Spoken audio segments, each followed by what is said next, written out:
ირანელი ჰაკერების თავდასხმა eBay-ის დირექტორ კაშ პატელზე. რა შედეგები შეიძლება მოხვდეს ამას? 27 მარტს ცნობილი გახდა, რომ eBay-ის დირექტორი კაშ პატელი ჰაკერულ თავდასხმას ემსხვერპლა, რომელმაც მისი პირადი ელფოსტის მისამართიდან ინფორმაცია მოიპარა. მოპარული დოკუმენტები არის ფოტოები და პირადი ინფორმაცია, რომლებიც სავარაუდოდ eBay-ის დირექტორის როლთან კავშირში არ არის.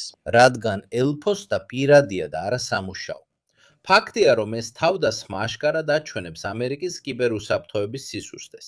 ჰიბრიდული ომის ფართო კონტექსტში კონფლიქტები ყველა ფრონტზე და დომენში მიმდინარეობს, ხოლო კიბერსივრცე ერთ-ერთი ბრძოლის ველისკველი. FBI-ის პრეს-სპიკერმა დაადასტურა განხორციელებული თავდასხმა. ამ დროს თავდასხმაზე პასუხისმგებლობა აიღო ხანდალა ჰეკის გუნდმა, რომელიც პრო-პალესტინელი ჰაკერების ჯგუფია და დიდი ალბათობით ირანის ხელისუფლების მხარდაჭერას იღებს. ჯგუფის შექმნის შემდეგ, 2023 წლის 7 ოქტომბრის შემდეგ, განხორციელდა რამდენიმე ჰაკერული თავდასხმა, რომელთაგან ეს ყველაზე მნიშვნელოვანი აღმოჩნდა. სამიზნეები ხშირად ისრაელელები არიან, თუმცა ბოლო დროს მათ ეკონომიკაც დაუმიზნეს. ჩართულია სხვა ობიექტებიც, მაგალითად, როგორც ჩანს, მოპარულია პერსონალური მონაცემები Lockheed Martin-ის ახლო აღმოსავლეთში დასაქმებულებისგან, რომელიც ამერიკის შეერთებული შტატების თავდაცვისა და აეროკოსმოსური სექტორის მნიშვნელოვანი კომპანია. New York Times-ი ასევე აღნიშნავს, რომ თავდასხმა სავარაუდოდ რუსეთში მდებარე სერვერის მეშვეობით განხორციელდა. ეს არ იქნება გასაკვირი, თუ გავითვალისწინებთ კრემლისა და ირანის სიახლოვეს და რუსი ჰაკერების ცნობილ უნარებს. ამ ტიპის ოპერაციებში ხშირად მცირე რესურსებით ჰაკერთა ჯგუფები ზოგიერთი თავრობის მხარდაჭერით სარგებლობენ.